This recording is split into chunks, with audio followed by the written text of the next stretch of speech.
औज़ुबिल्लाहि मिनश्शैतानिर्रजीम बिस्मिल्लाहिर्रहमानिर्रहीम। शुरू करता हूँ अल्लाह के उस बाबरकत नाम से जो दिलों के भेद बेहतर जानता है। नाज़रीन कराम, प्रोग्राम तिब्बे अंबिया व अहले बैत में आपका होस्ट सैयद निसर रज़ा हाजिर खिदमत है। आज का हमारा टॉपिक इम्यून सिस्टम, जो कि आज पूरी दुनिया का मसला है। इस इम्यून सिस्टम को हम तिब्बे अंबिया व अहले बैत में कैसे देखते हैं, आज के प्रोग्राम में हमने दावत दी है हुज्जतुल इस्लाम सैयद अरबाब अली मौसवी साहब को। आगा अस्सलाम वालेकुम। अलैकुम सलाम व रहमतुल्लाह। हम आपके एक दफ़ा फिर शुक्रगुजार हैं कि आपने हमारे स्टूडियो आए और आपने हमें टाइम दिया, हम आपके बहुत शुक्रगुजार हैं। अगर इम्यून सिस्टम जो आज पूरी दुनिया का मसला है, इस इम्यून सिस्टम जिसे हम कोविड के हवाले से लोगों ने जाना पहचाना, पूरी दुनिया का मसला बना हुआ है। तो ये जो तिब्बे अंबिया व बैत है या तिब्बे इस्लामी या तिब्बे नबवी हम जिसे कहते हैं, इसको इसके कैसे देखते हैं और क्या इलाज है इसका? औज़ु बिल्लाहि मिनश शैतानिर रजीम बिस्मिल्लाहिर्रहमानिर्रहीम। मिसन भाई, असल में तमाम बीमारियों का ताल्लुक़ हमारे इस इम्यून सिस्टम से ही है। सही। और इस इम्यून सिस्टम को वीक करने में भी हमारा अपना ही किरदार और हाथ है। ठीक। जिसमें से पहली वजह अगर हम उठा लें तो वो आपके एलोपैथिक मेडिसिन में जितने भी आप एंटीबायोटिक्स यूज़ करते हैं, ये आपके इम्यून सिस्टम को वीक कर देते हैं।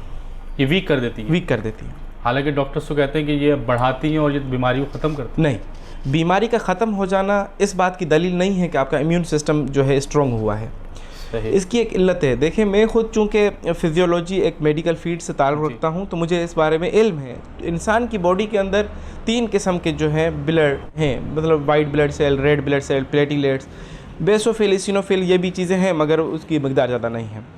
तो ये वाइट ब्लड सेल हैं, जो भी बीमारी का हमला होता है वो इन वाइट ब्लड सेल पर होता है। सही। और वाइट ब्लड सेल, जब ये समझिए कि सोल्जर है हमारी बॉडी के अंदर, इनका दूसरा नाम जो है सोल्जर ऑफ योर बॉडी, जिसे हम प्लेटलेट्स भी कहते हैं कि वो कम हो जाते हैं। नहीं जी, वाइट ब्लड सेल। एक प्लेटिलेट्स जो है वो उनका एक दूसरा, इंशाल्लाह किसी दिन हम सिर्फ ब्लड पर गुफ्तगू करेंगे, तो इन हर चीज़ों पर बात करेंगे। मगर अभी हम बात कर रहे हैं चूँकि हमारे इम्यूनिटी सिस्टम के हवाले से, तो इम्यूनिटी सिस्टम का ताल्लुक जो है वो हमारे WBCs के साथ है, वाइट ब्लड सेल के साथ है। तो होता ऐसा है कि जो बीमारी का हमला होता है वो वाइट ब्लड सेल पर होता है। चूँकि ये पहले फ़ाइट करते हैं, ये फ़ाइट करके उस बीमारी पर काबिज़ हो जाते हैं। जो इंसान का इम्यूनिटी सिस्टम स्ट्रॉन्ग होता है, उसे महसूस ही नहीं होता कि उसे कोई बीमारी हुई थी। वो खुद ब खुद वो, चूँकि इनका फिर एक दिन जो है 8 दिन से 14 दिन के अंदर फिर ये डिस्ट्रॉय हो जाते हैं, फिर नए बन जाते हैं। मसलन ये बीमारी भी गुम हो जाती है। एक साइकिल चलता रहता है जो कि हमें इंसान को पता ही नहीं चलता। जब हम एलोपैथिक की हम दवा खाते हैं, कोई सी भी जिसमें अंदर जो है आपका एंटीबायोटिक हो, एंटीबायोटिक का काम ये है कि वो आपकी बॉडी के अंदर जाकर जो वाइट ब्लड सेल हैं वो सब के सब, जिसके जो काम वाले भी थे, जो काम वाले न भी थे, जिन पर बीमारी चिपकी हुई थी, उन सब को जाके किल कर देते हैं। अच्छा। वो किल होने से होता ऐसा है कि बीमारी से इंसान बीमारी से तो दूर हो जाता है, मगर उसका इम्यूनिटी सिस्टम वीक हो जाता है। अच्छा। माफ कीजिएगा, दोबारा नए बन जाते हैं। बन तो जाते हैं दोबारा नए, मगर जब इस तरह कोई एंटीबायोटिक को यूज़ करता रहे तो वाइट ब्लड सेल की कमी हो जाएगी। आपने अक्सर देखा होगा कि अगर आपने कभी खुद भी इस्तेमाल की हो या किसी बच्चे को इस्तेमाल कराई हो एंटीबायोटिक, तो एंटीबायोटिक को यूज़ करने के बाद उनके होंठ खुश्क हो जाते हैं। बिल्कुल ऐसा होता है। उंगलियों में जो नाखून है या वाइटनेस आ जाती है। मतलब अपनी ज़बान का टेस्ट भी ख़त्म हो जाता है। टेस्ट भी ख़त्म हो जाता है, ज़बान में दरारें सी बढ़ जाती है, सफ़ेद रंग की बन जाती है। वजह क्या है? वजह यही है, ये इम्यूनिटी सिस्टम चूँकि हमारा WBC स्किल हो चुके हैं, तो जिसकी वजह से ये चीज़ें ज़ाहिर हो रही होती हैं। कुछ अच्छे डॉक्टर बता देते हैं कि इसके साथ साथ दूध ज़रूर पीना, इसके साथ साथ आप जो है फला जूस पीना, तो उससे ये होता है कि वो जल्दी में बिल्टअप होते हैं, वो WBC जो जल्दी बिल्डअप होते हैं और जल्दी से रिकवर होता है बंदा। मगर कुछ नहीं बताते। कुछ डॉक्टर ये कहते हैं कि मैंने जैसे ही कोई मरीज़ आया एंटीबायोटिक लिख दी, हर बंदे को एंटीबायोटिक का आदी बना दिया। अब ये है कि उसका इम्यूनिटी सिस्टम इतना वीक हो चुका है खुद का कि जब तक वो इम्यूनिटी सिस्टम वाली, मसलन ये दवा आप एंटीबायोटिक न लें, आपका अपना इम्यूनिटी सिस्टम बीमारी से लड़ता ही नहीं है। सही। चूँकि उसके अंदर अपनी सलाहियत अब ख़त्म हो चुकी है। चूँकि एक मरतबा कोई बीमारी आपके अंदर जाती है तो हमारी बॉडी के अंदर अल्लाह ने ऐसे फ़ौजी बिठाए हुए हैं जो कि उस बीमारी को किस तरह से उन्होंने फ़ाइट की थी, वो फ़ाइट करने के तरीके को जान चुके होते हैं।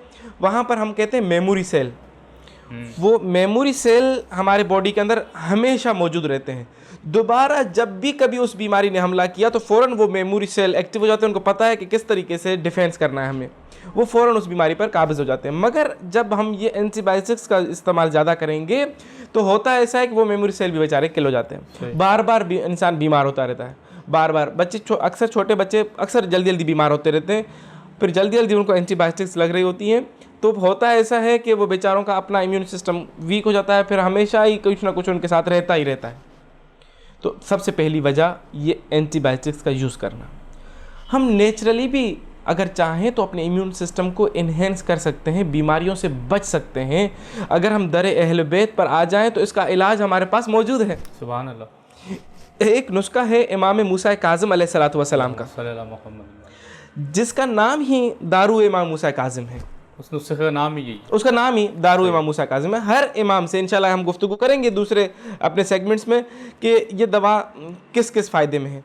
तो ये जो इम्यूनिटी सिस्टम वाली दवा है, इम्यून बूस्ट करती है, उसके अंदर भी 2-3 चीज़ें डलती हैं। हर इंसान, सर्दी के लिए अलग होती है, गर्मी के लिए अलग होती है। इंसान जो हमसे दूर हैं हम उनको तरीका बता देते हैं कि ये चीज़ें सर्च करें, ढूंढें और इनको इस तरीके से बना लें। तो वो लोग मकसद अक्सर लोग जो हैं हमसे अमेरिका में, कनाडा में, जर्मनी में या इंडिया में लोग हमसे दवाएं हमारी नहीं जा पाती हैं वहाँ तक, तो फिर हम उनको तरीका बताते हैं मखसूस दवाओं। हर दवा का तरीका नहीं बताते चूँकि वो दवाएं सही तरह नहीं बन पाती हैं और या सही तरीके से इंग्रेडिएंट्स नहीं मिलते हर जगह पर, या पुराने मिलते हैं, या उनके अंदर से वो सलाहियत ख़त्म हो जाती है पुराने मिलने की वजह से।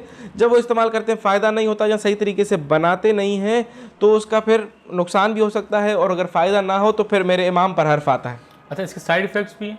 साइड इफ़ेक्ट इन दवाओं के नहीं होते, मगर अगर आपने कोई इंग्रेडिएंट ही ऐसा डाल दिया जो कि हमने जो कहा था वो डाला ही एक ऐसी चीज़ जो कि जिसका कोई उसके साथ ताल्लुक ही ना था, तो जाहिर है फिर वो इंग्रेडिएंट नुकसान पहुंचाएगा, वो इफेक्ट करेगा।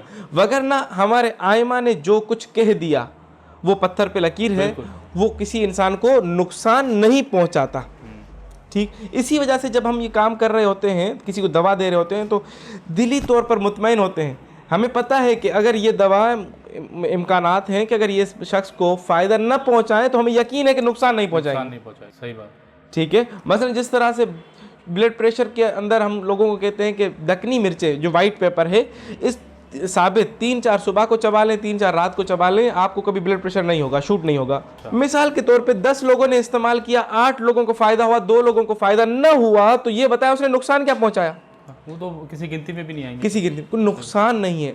अहले बैत के फरामीन पर अगर अमल करेंगे या खुदा की नेचर से इस्तिफादा करेंगे तो हमें पता है कि ये नेचर इंसान के फ़ायदे के लिए बनी है। अगर फ़ायदा पहुंचाएगी तो ठीक, नहीं पहुंचाएगी तो नुकसान नहीं पहुंचाएगी। बोला ये दारू इमाम मूसा काज़िम अलैहिस्सलातु वस्सलाम ये इम्यूनिटी बूस्टर भी है और बहुत सारी बीमारियों से बचाती भी है। मतलब जितनी भी आपके सराउंडिंग में होने वाली बीमारियां, मसलन हवा के तौर पर जो फैल रही हैं, ग़िज़ा के तौर पर जो फैल रही हैं, जहाँ जो हम चीज़ें हमारी जो है सेचुरेटेड नहीं हैं, जिसकी वजह से वो बीमारियां हमारे अंदर आ जाती हैं, इन सब से महफूज रखती हैं। नज़ले, ज़ुकाम, खांसी, इन चीज़ों से महफूज रखती हैं।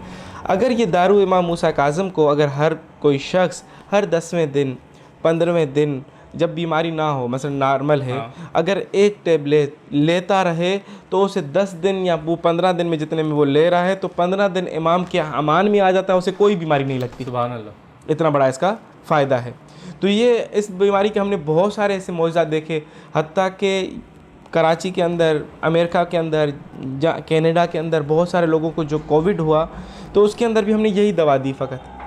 जब वो ये दवा उन्होंने यूज़ की तो 12 दिन के बाद, 14 दिन के बाद जब दोबारा टेस्ट कराई तो नेगेटिव आ गई। यही नुस्खा इमाम मूसा काज़िम अलैहिस्सलातु वस्सलाम का। अगर कोई शख्स बीमारी के दिनों में, मैं कहता हूँ रोज़ भी खाएँ, मगर अगर बीमारी के दिन नहीं है, नॉर्मल है, तो हर 10वें दिन या 15वें दिन सिर्फ खाते रहें तो इतने दिन बीमारियों से महफूज रहेंगे, कोई बीमारी नहीं लगेगी। हम खुद ज़्यादातर मुसाफरत पे रहते हैं, यही नुस्खा है कि हम अपने साथ रखते हैं। ना कभी हमें कोई ज़ुकाम हुआ इस पूरे 2 साल 3 साल के अरसे में जो ये बीमारियां चल रही हैं, ना इस तरह का कोई बुखार हुआ, ना ज़ुकाम हुआ, ना कोई खांसी लगी, ना कुछ हुआ। हाँ, हल्की फुल्की बीमारी लगती है, मगर हम अपने ही इम्यूनिटी सिस्टम को इन्हेंस करने की कोशिश करते हैं। कोई दवा नहीं खाते, मसलन लहसुन खा ली, ये इम्यूनिटी बूस्टर है। इसके साथ ये लहसुन जो है, बिल्कुल, इससे आपका इम्यूनिटी सिस्टम इन्हेंस हो जाता है। साथ में हमारे पास खुदा की बताई गई एक royal jelly propolis, bee pollen, जिनके मजमूए को सी हनी भी हम कहते हैं, सही, ये भी हमारे तमाम जितने भी हमारे मतब सेंटर्स मौजूद हैं वहाँ पर ये अवेलेबल है। और जितने भी लोग मतलब कोई कैंसर के लोग हैं, तो क्या कैंसर क्यों होता है? इम्यूनिटी के वीक होने से होता है। सही, सही। आपका इस्तेमा क्यों होता है? इम्यूनिटी के वीक होने से होता है। इस तरह की तमाम बीमारियां इम्यूनिटी के वीक होने की वजह से लायक होती हैं। और ये जो नुस्खा आपने बताया ये बूस्ट करता है उसको। बिल्कुल, जब आपका इम्यूनिटी बूस्ट हो जाएगा तो बहुत सारी बीमारियों से आपको लड़ने की हौसला मिल जाएगा और बहुत सारी बीमारियां आपके हाथ से दूर हो जाती हैं। आगा साहब, आपके बहुत शुक्रगुजार हैं कि आपने हमें टाइम दिया, हमारे नाज़रीन को टाइम दिया और इतना बेहतरीन नुस्खा बताया। नाज़रीन का हमारे प्रोग्राम का वक्त बहुत कम है, अपने फ़ीडबैक से हमें आगाह कीजिएगा। अस्सलाम वालेकुम रहमतुल्लाहि व बरकातहू।